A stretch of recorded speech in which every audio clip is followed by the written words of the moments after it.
Hello students, स्वागत है आपका human health and disease chapter के इस सेशन में। और आज हम इस वीडियो में डिस्कस करने जा रहे हैं इन्फेक्शियस डिजीज़ के बारे में, जिसको हम संक्रामक रोग भी कहते हैं। इन्फेक्शन डिजीज़ क्या होती है? कोई भी बीमारी है, अगर वो एक पर्सन से दूसरे पर्सन को फैलती है, उसके बहुत सारे मोड हो सकते हैं।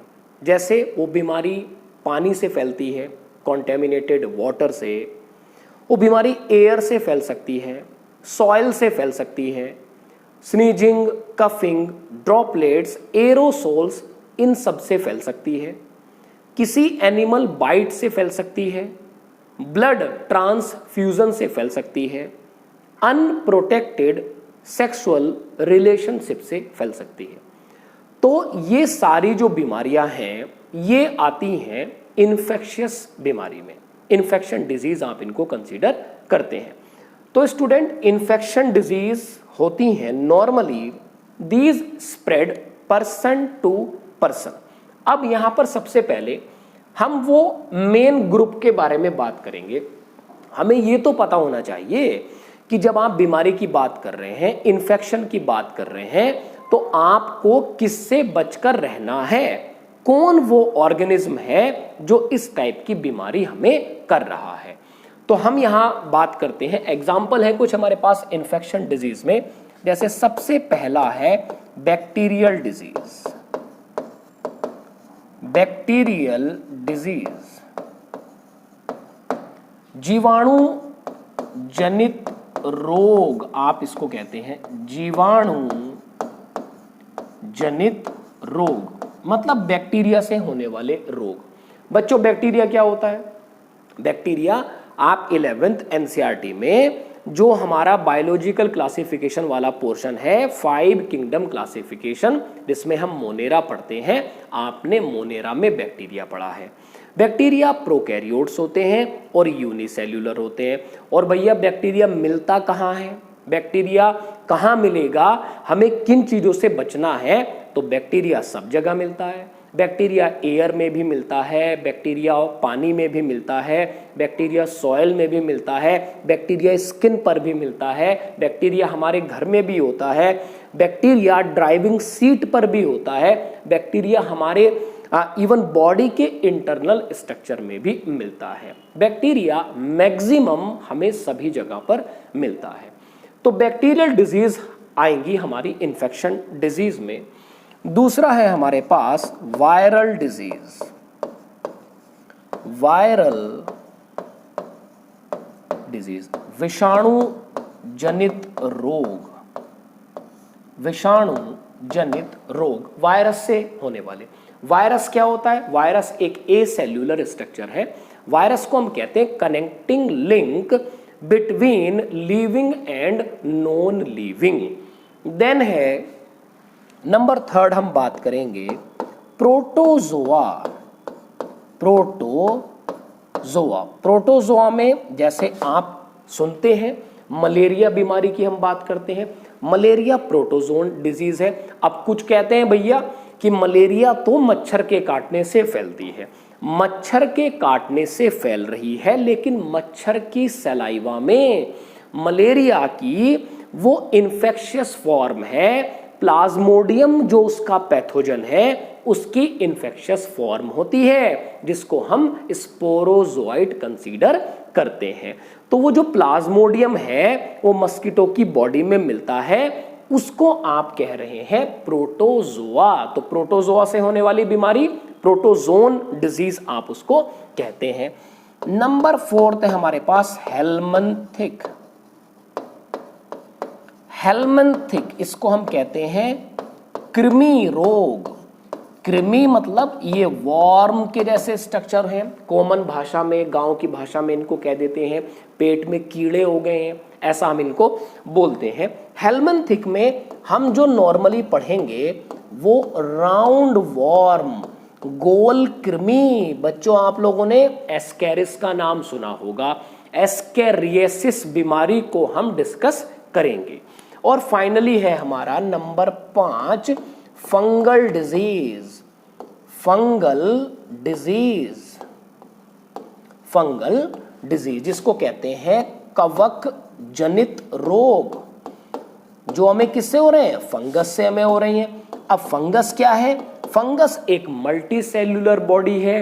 अकॉर्डिंग टू 5 किंगडम क्लासिफिकेशन आप पढ़ते हैं, थर्ड जो हमारे पास क्लासिफिकेशन है, किंगडम है, उसमें आप पढ़ते हैं माइकोटा, जिसमें हम फंगस को रखते हैं। अब देखिएगा, ये जो हमारे पास कुछ एग्जाम्पल आए हैं, कुछ बड़े ग्रुप आए हैं, ये सब इन्फेक्शन डिजीज में ही आते हैं। अब स्टूडेंट हम एक एक करके इनको डिस्कस करते हैं। चलिएगा भाई, सबसे पहले जो हम बात करेंगे बैक्टीरियल डिजीज के बारे में बात करेंगे। देखिएगा, सबसे पहले जो हमारे पास बैक्टीरियल डिजीज है वो है टाइफाइड फीवर। टाइफाइड फीवर को आप क्या कहते हैं बच्चों, मियादी बुखार। मियादी बुखार, ये जो हिंदी बोर्ड वाले बच्चे हैं हमारे, उनको ये बड़ी जल्दी समझ में आ जाएगा कि ये क्या होता है, हिंदी से उनको पता चल जाएगा। दूसरा हम इसको कहते हैं एंट्रिक फीवर। एंट्रिक फीवर या आप इसको कह सकते हैं इंटेस्टाइनल फीवर। इंटेस्टाइनल फीवर भी हम इसको कहते हैं। अब भैया कुछ तो रीजन होगा कि इसको हम इंटेस्टाइनल फीवर कह रहे हैं, तो हम वो अभी बात करेंगे क्यों हम इसको इंटेस्टाइनल फीवर कह रहे हैं। तो चलिएगा, सबसे पहले हम इसके बारे में बात करते हैं पैथोजन। पैथोजन की वो कौन पैथोजन है जो टाइफाइड फीवर कॉज करता है। अब इसका पैथोजन है एक बैक्टीरिया जिसका नाम है सैल्मोनेला टाइफी। क्या नाम है इसका, सैल्मोनेला टाइफी। सैल्मोनेला टाइफी हमें कॉज करता है टाइफाइड फीवर। तो अगर आपसे एग्जाम में पैथोजन पूछा जाता है सैल्मोनेला टाइफी, आपको आंसर देना है। बहुत बार ऐसा होता है बच्चों, नीट के एग्जाम में बिल्कुल सिंपल आपसे क्वेश्चन पूछा जाता है, typhoid fever is cause by, आपका आंसर हो जाएगा सैल्मोनेला टाइफी। अब एक इंपॉर्टेंट चीज जो आपको याद रखनी है वो है mode of infection. Mode of infection, इसका मतलब क्या हुआ, इसका मतलब होता है ये बीमारी हमें कैसे फैल रही है, ये बैक्टीरिया हमारी बॉडी में कैसे आएगा। तो मोड ऑफ इन्फेक्शन की जब हम बात करते हैं तो ये फैलता है थ्रू कॉन्टेमिनेटेड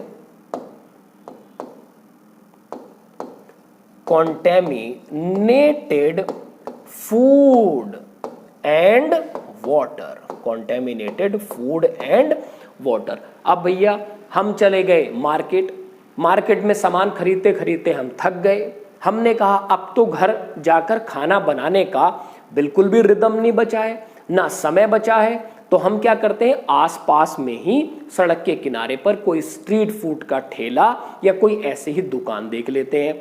अब खाने के चक्कर में बहुत लोग साफ सफाई तो देखते नहीं हैं और हमने वहीं पर खाना शुरू कर दिया।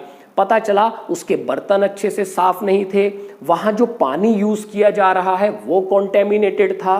तो अगर आपने ऐसा फूड खाया है, ऐसा पानी पिया है जिसमें ऑलरेडी क्या प्रेजेंट है, सैल्मोनेला टाइफी बैक्टीरिया, तो ये बीमारी हमें हो सकती है। अब बैक्टीरिया हमारी बॉडी में एंटर कर गया, अब ये हमें कौन सी प्रॉब्लम करेगा, जिसको आप कहते हैं सिम्टम्स। क्या कहते हैं आप, सिम्टम्स।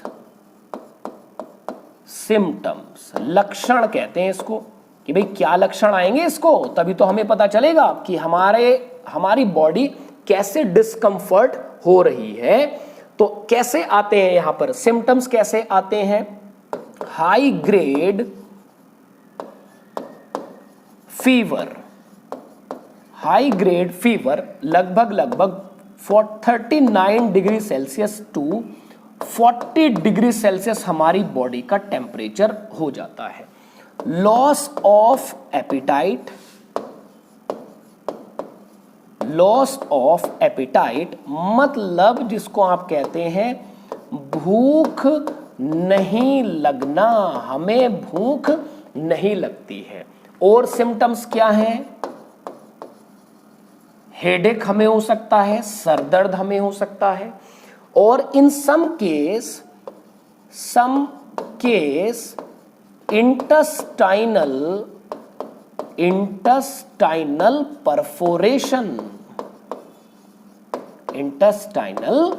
परफोरेशन। अब ये क्या है इंटेस्टाइनल परफोरेशन?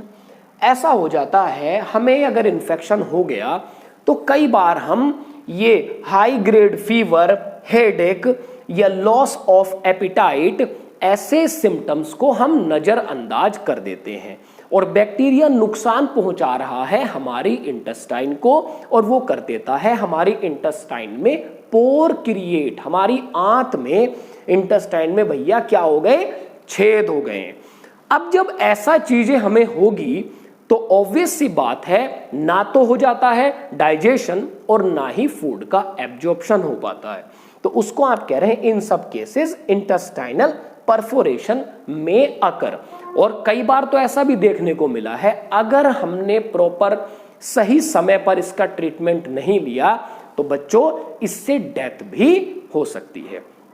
तो ये है आपका सिम्टम। अब बात आती है एक कंफर्मेटरी टेस्ट के बारे में कि हम इसको डिटेक्ट कैसे करते हैं, वो कौन सा टेस्ट है जिससे हम इसका पता लगाते हैं। तो इस केस में जो टेस्ट किया जाता है वो है विडाल टेस्ट। कुछ लोग इसको विडाल टेस्ट कहते हैं, कुछ वाइडल टेस्ट कहते हैं। आप जो कहना चाह रहे हैं वो आप कह सकते हैं, बट आपको एक चीज याद रखनी है, Widal test, Widal test is related with typhoid fever. तो हमें क्या याद रखना है? हमें याद रखना है पैथोजन का नाम, हमें मोड ऑफ इंफेक्शन याद करना है, हमें सिम्टम याद करने हैं, और हमें इसके टेस्ट के बारे में बात करनी है। अब देखिएगा बच्चों, आप देख रहे हैं मैरी मेलन यहां पर लिखा हुआ है। अब ये मैरी मेलन कौन है? तो बहुत समय पहले 18th ईयर में जनरली क्या है कि एक ये मैरी मेलन का जो एक केस आया था वो यूएस से रिलेटेड था, अमेरिका से रिलेटेड। मैरी मेलन एक कुक का काम करती थी। ये क्या करती थी, जिन जगहों पर 15 परिवार, 20 परिवार, ऐसे परिवार रहा करते थे, तो वहां ये कुकिंग का काम किया करती थी। अब एक चीज क्या कॉमन होने लगी कि जिस जिस घरों में इन्होंने काम किया या कहीं एक जगह से खाना बनाकर उनके घर भेजा, लोग बीमार पड़ने लगे। और फाइनली जब डिटेक्शन शुरू हुआ तो उन्होंने देखा कि एक चीज कॉमन है, ये जो लोग खाना खा रहे हैं वो खाना एक पर्टिकुलर जगह से आ रहा है जिसको एक फीमेल कुक तैयार कर रही है। तो क्या पता लगाया गया कि ये बीमारी उसी से फैल रही है। तो इस केस में मैरी मेलन जो है ये कैरियर की तरह काम कर रहे थे। इवन मैरी मेलन को टाइफाइड फीवर था, लेकिन उनकी बॉडी में कोई भी सिम्टम नहीं थे। बच्चों ऐसा कुछ केसेस में हो जाता है कि कोई पैथोजन हमारे अंदर आ गया लेकिन वो हमें इन्फेक्ट नहीं कर रहा है, हमारी बॉडी क्या है उसके पूरी तरह से उससे इन्फेक्ट नहीं हुई है और वो बीमारी हमसे दूसरों को फैल रही है। ऐसा इस केस में हुआ था। तो फाइनली क्या किया गया, इनको पहले पुलिस ने पकड़ लिया, हेल्थ डिपार्टमेंट ने डिटेक्ट कर लिया और इनको 3 साल के लिए क्वारंटाइन कर दिया गया।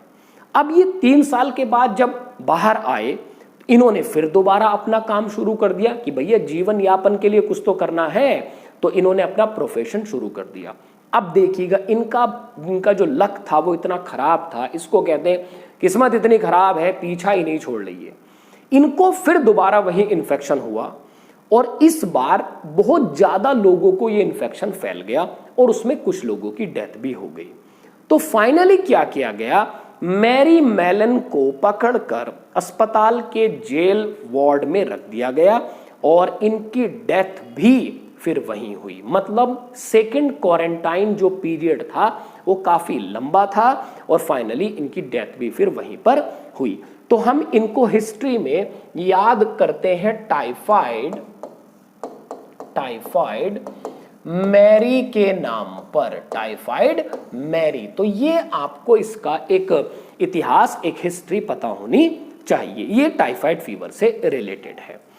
चलिएगा आगे, अब हम चलते हैं नेक्स्ट हम जो बीमारी डिस्कस करेंगे वो है न्यूमोनिया।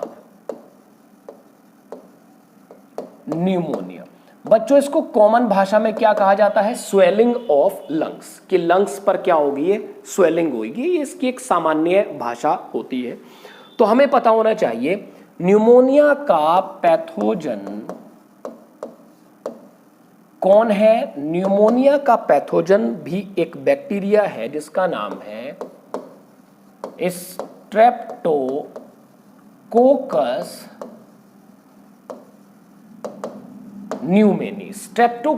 न्यूमेनी, और इसी के साथ साथ हीमियोफाइलस इन्फ्लुएंजी।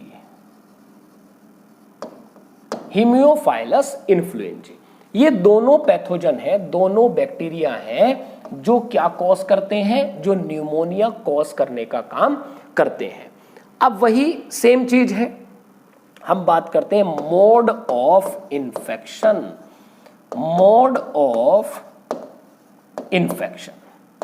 देखिएगा इसका मोड ऑफ इन्फेक्शन क्या है? इसका मोड ऑफ इन्फेक्शन है ड्रॉपलेट इन्फेक्शन। बच्चों इसका क्या मतलब होता है? ड्रॉपलेट इन्फेक्शन आप किसको कह रहे हैं? ड्रॉपलेट इन्फेक्शन वो है कि जैसे किसी की बॉडी में अगर न्यूमोनिया का बैक्टीरिया एंटर कर गया है और वो पर्सन खांस रहा है, छींक रहा है, तो उसके माउथ और नोज से ड्रॉपलेट्स निकलकर आसपास के सराउंडिंग एनवायरनमेंट में फैल जाते हैं। अब वहां से लोग जा रहे हैं, कोई इधर जा रहा है, कोई उधर जा रहा है। अचानक से किसी भी पर्सन ने, जैसे हम नॉर्मल ब्रीदिंग करते हैं और जब हमने एयर को लिया तो ये ड्रॉपलेट्स हमारे कांटेक्ट में आ गए और ये ड्रॉपलेट्स हमारे अब रेस्पिरेटरी ट्रैक्ट में चले गए। तो ऐसी जो बीमारी फैलती है उसको हम कह रहे हैं ड्रॉपलेट इन्फेक्शन। अब क्या होगा? सिम्टम्स क्या आएंगे? सिम्टम्स, इसमें क्या क्या लक्षण हो सकते हैं? इसमें लक्षण हो सकते हैं, सिम्टम्स में क्या होगा?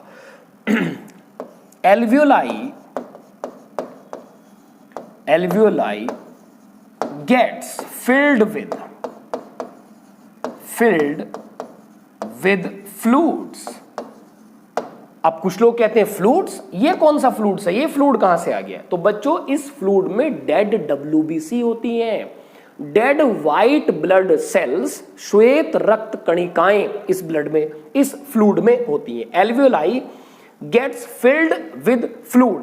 ऑब्वियस सी बात है, जहां पर एल्वियोलाई में ऑक्सीजन होनी चाहिए वहां पर क्या भर गया है? फ्लूइड भर गया है। तो हमें प्रॉब्लम आएगी डिफिकल्टी इन ब्रीदिंग। किसमें प्रॉब्लम आएगी? डिफिकल्टी इन ब्रीदिंग में हमें प्रॉब्लम आएगी। चिल्स, ठंड हमें लगेगी। फीवर, ये इसके और भी सिम्टम है, चिल्स और fever. And sometime the nails and skin turns gray to bluish। Cyanosis कहा जाता है बच्चों इसको। साइनोसिस इसको इसलिए कह रहे हैं, साइनोसिस क्या होती है? जब हमारी alveoli get filled with fluids, alveoli fluid से भर गई हैं, तो अब सीधी सी बात है, हमें ऑक्सीजन तो मिल नहीं पाएगी और हमारी बॉडी में किसकी कंसंट्रेशन बढ़ रही है? Carbon dioxide. तो आप कहते हैं nails and skin turn grey to bluish. ये जो ब्लूइश अपीयरेंस है इसको साइनोसिस कहा जा रहा है। बच्चों भारत देश में हम न्यूमोनिया को कंसीडर करते हैं वर्ल्ड की कैपिटल। हमारे देश में पूरे साल में 10 लाख से भी ज्यादा केस न्यूमोनिया के आते हैं और ये बच्चों पर भी और अलग अलग एज ग्रुप के पर्सन पर अटैक करती है ये बीमारी न्यूमोनिया। तो आप ये कह सकते हैं न्यूमोनिया का pathogen streptococcus pneumoniae, haemophilus influenzae. Mode of infection रहेगा ड्रॉपलेट इन्फेक्शंस और सिम्टम क्या है हमारे पास, alveoli gets filled with fluids, difficulty in breathing, chills, fever और समटाइम इस तरह की कंडीशन भी हो सकती है। तो स्टूडेंट्स हम बैक्टीरियल डिजीज के बारे में बात कर रहे हैं। नेक्स्ट डिजीज के लिए आप मेरे चैनल ज्ञान गंगा जूलॉजी से जुड़े रहिएगा और आप अपनी तैयारी बहुत अच्छे से करते रहिएगा। देखिएगा स्टूडेंट, आप अपने आप से एक वादा करिएगा, एक प्रॉमिस करिएगा कि जो पिछले साल या जब से भी आप तैयारी कर रहे हैं या जो अभी फ्रेशर्स हैं, वो अपने आप से एक प्रॉमिस करें कि हम पढ़ेंगे और मन लगाकर और अच्छे से टारगेट करके चीज़ों को क्लियर करेंगे। स्टूडेंट्स, यहाँ पर आपको कंप्लीट सेटिस्फैक्शन, पूरी तरीके से आपके डाउट क्लियर होंगे, तो आप जुड़े रहिएगा नेक्स्ट वीडियो के लिए मेरे साथ। Best of luck student and thank you so much.